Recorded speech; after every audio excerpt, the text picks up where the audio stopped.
morning, everyone. My name is Damian Williams, and I'm the U.S. Attorney here in the Southern District of New York. Today, I'm announcing the unsealing of a 3-count indictment, charging Sean Combs with racketeering conspiracy, sex trafficking, interstate transportation for prostitution. The indictment alleges that between at least 2008 and the present, Combs abused, threatened, and coerced victims to fulfill his sexual desires, protect his reputation, and conceal his conduct. As alleged in the indictment, to carry out this conduct, Sean Combs led and participated in a racketeering conspiracy that used the business empire he controlled to carry out criminal activity, including sex trafficking, forced labor, kidnapping, arson, bribery, and the obstruction of justice. Let me say a little bit more about the charges. The indictment alleges that Combs abused and exploited women and other people for years, and in a variety of ways. As alleged, Combs used force, threats of force, and coercion to cause victims to engage in extended sexual performances with male commercial sex workers, some of whom he transported or caused to be transported over state lines. Combs allegedly planned and controlled the sex performances, which he called freak-offs, and he often electronically recorded them. The freak-offs sometimes lasted days at a time, involved multiple commercial sex workers, and often involved a variety of narcotics, such as ketamine, ecstasy, and GHB, which Combs distributed to the victims to keep them obedient and compliant. As alleged, when Combs didn't get his way, he was violent, and he subjected victims to physical, emotional, and verbal abuse so that they would participate in the freak-offs, and that Combs hit, kicked, threw objects at, and dragged victims, at times by their hair. On one occasion in March of 2016, that conduct was captured on video and later reported in the media. Specifically, Combs kicked, dragged, and threw a vase at a victim in a Los Angeles hotel when the victim was attempting to flee. As alleged, these assaults often resulted in injuries to the victims, which took days or weeks to heal. In addition to the violence, the indictment alleges that Combs threatened and coerced victims to get them to participate in the freak-offs. He used the embarrassing and sensitive recordings he made of the freak-offs as collateral against the victims.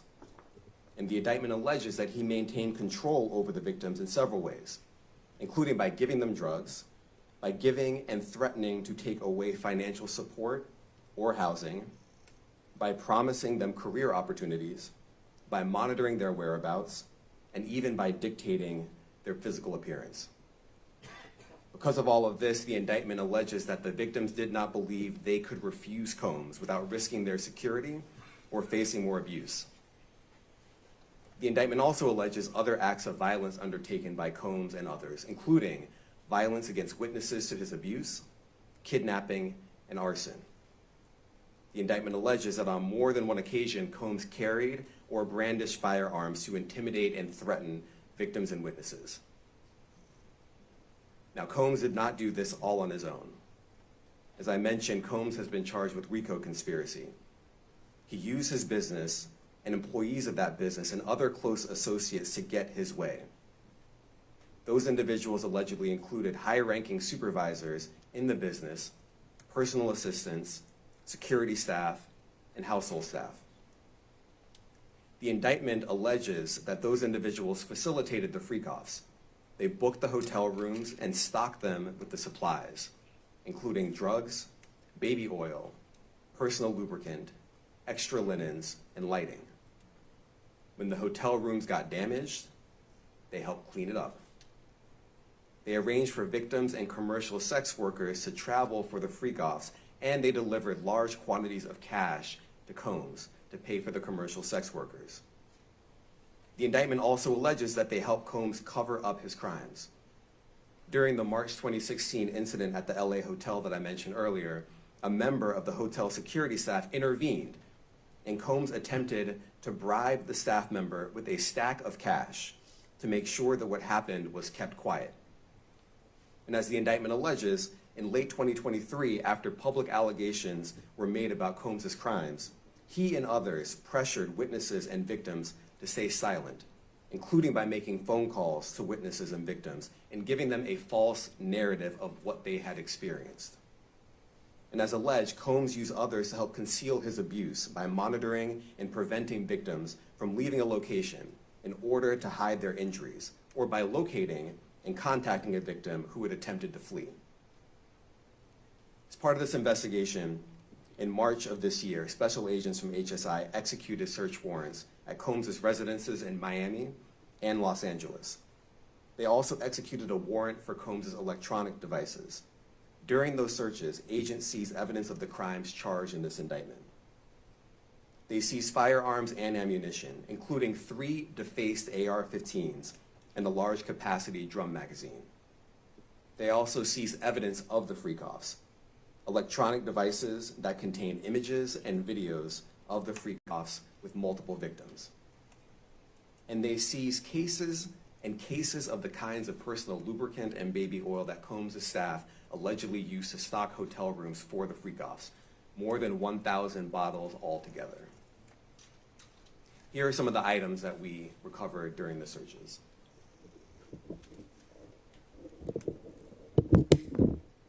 As you can see here, this is a drum magazine, large capacity, and it contains, I believe, 59 rounds. I mentioned as well, we recovered 3 AR-15s. This is a close-up shot of one of the AR-15s, and you can see right here, the serial number has been thoroughly defaced. Another picture of more ammunition and parts of 2 AR-15s right there. Now, I want to be clear about 2 things. First, this office is determined to investigate and prosecute anyone who engages in sex trafficking, no matter how powerful or wealthy or famous you may be. No one should doubt our commitment on that. A year ago, Sean Combs stood in Times Square and was handed a key to New York City. Today, he's been indicted and will face justice in the Southern District of New York. Second, we are not done. This investigation is ongoing, and I encourage anyone with information about this case to come forward and to do it quickly. Anyone with information can call 1-877-4HSI-TIP. I want to express my deep appreciation for the victims and witnesses who have used their voices and helped bring this criminal conduct to light. We would not be here without them. I also want to thank the dedicated case agents on the HSI Trafficking in Person Squad in New York. They have been with us since day one and have worked tirelessly on this investigation. They will continue to be invaluable partners to us. I also want to thank the incredible agents and analysts from SCNY who have also provided tremendous assistance on this case. I'm deeply grateful for their continued work. And finally, I want to thank the outstanding career prosecutors from SCNY who are handling this case. Meredith Foster, Emily Johnson, Chrissy Slavic, Madison Smizer, and Mitzi Steiner, and their supervisors, Jamie Backleeper and Jacqueline Kelly. They are members of the Civil Rights Unit in our criminal division. We created the Civil Rights Unit when I became U.S. Attorney. I'm deeply proud of their work on this and so many other cases. I'll now take some questions. Aaron Katursky, ABC. Thanks, Nick. Damian, thanks.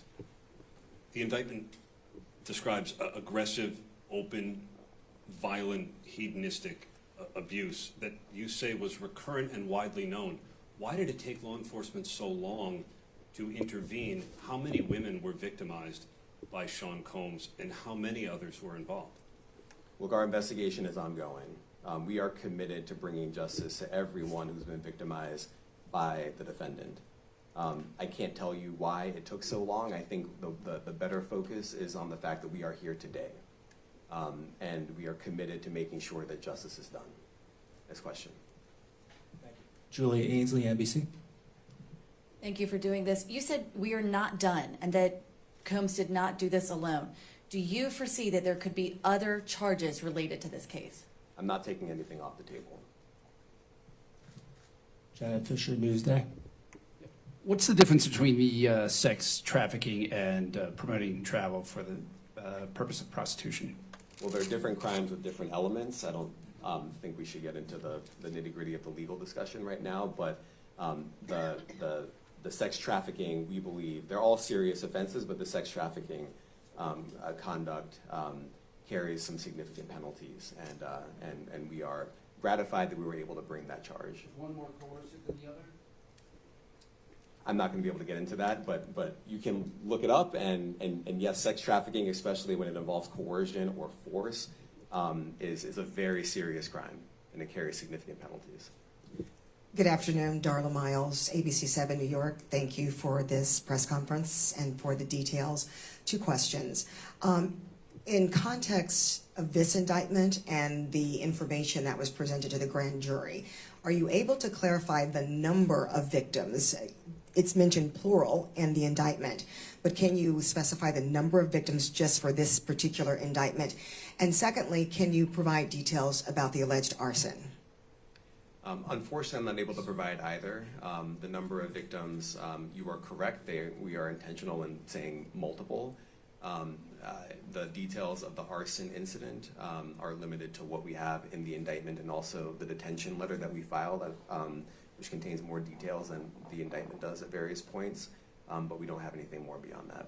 Next question. Lynn Tran, CNN. Are any of his accomplices or associates under investigation? And additionally, could he face any more charges?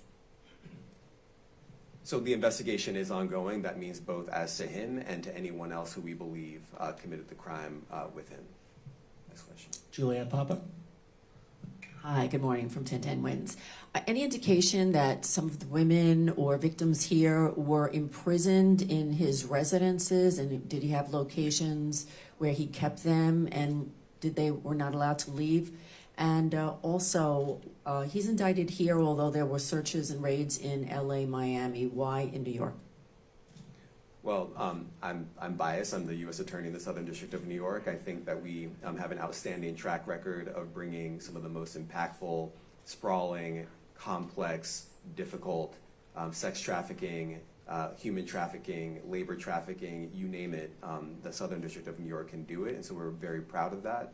And so the scope and complexity of this investigation isn't something that we ran from. It's something that we embrace, and we will continue to do that. As to your question about whether he imprisoned anyone, all I can say is that, I mentioned this March 2016 incident where something was caught on video where a victim was attempting to flee, and there was violence that was associated with it.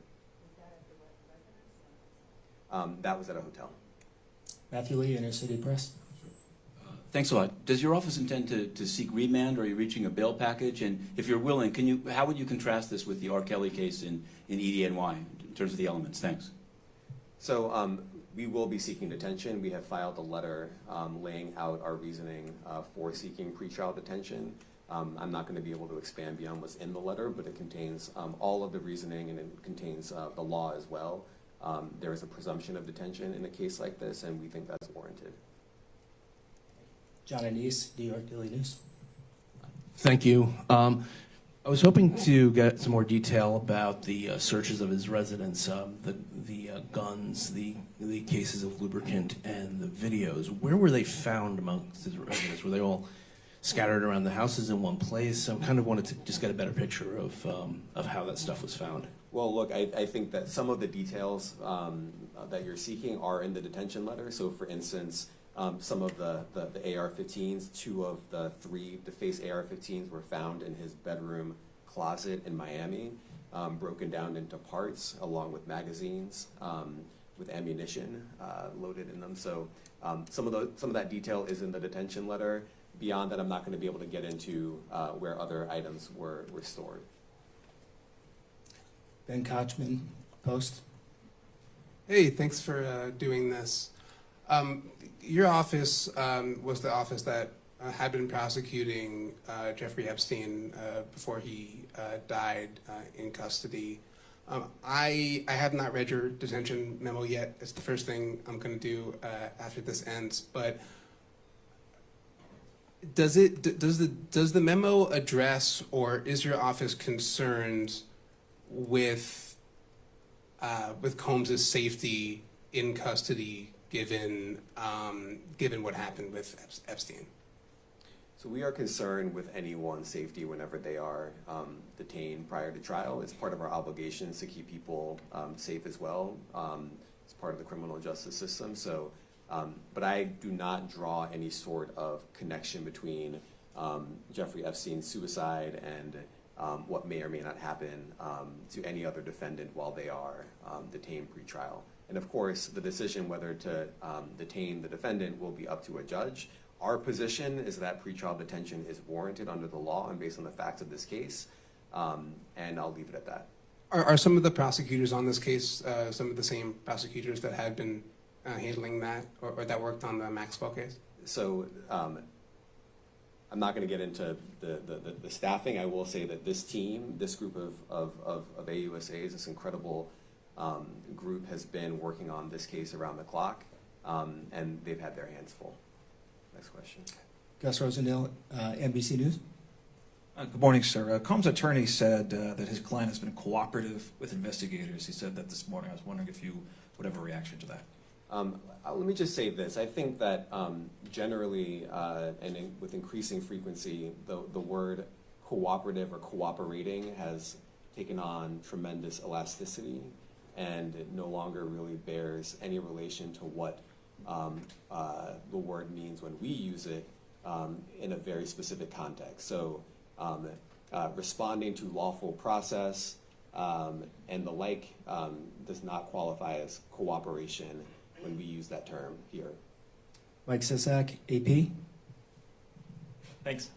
To that end, was there any discussion of Mr. Combs surrendering? I understand he was taken into custody at a hotel in Manhattan last night, and maybe that wasn't the plan. Can you elaborate on how that came about and why that was? I'm not going to be able to get into any sort of operational details as to how he was taken into custody and when. He is in custody right now. He will be appearing in court later today. Was there any discussion of him surrendering, given they claim he's cooperating? I'm not going to be able to get into law enforcement tactics or operations.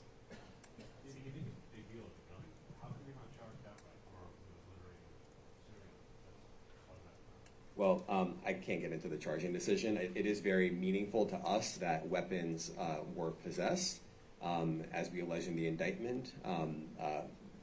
Part of the reason why this conduct was so pervasive and harmful was because victims and others didn't necessarily feel comfortable denying him his wishes, as we allege, because of the presence of firearms. I should leave it there. Thanks. Last question, Jacob Shamison. Jacob Shamsian, Business Insider. Thank you. Given that he's the sole defendant in this case and that you allege he's part of a conspiracy that involves members of his companies, do you anticipate a superseding indictment that bring allegations against other members of his companies or other co-conspirators as well? Again, I can't take anything off the table. Anything is possible. Our investigation is very active and ongoing. And I think a lot of you who cover this office know that when we say such things, that developments are certainly foreseeable, but I cannot predict them sitting here today. All right, thank you, everyone. Thank you, everyone. Thank you.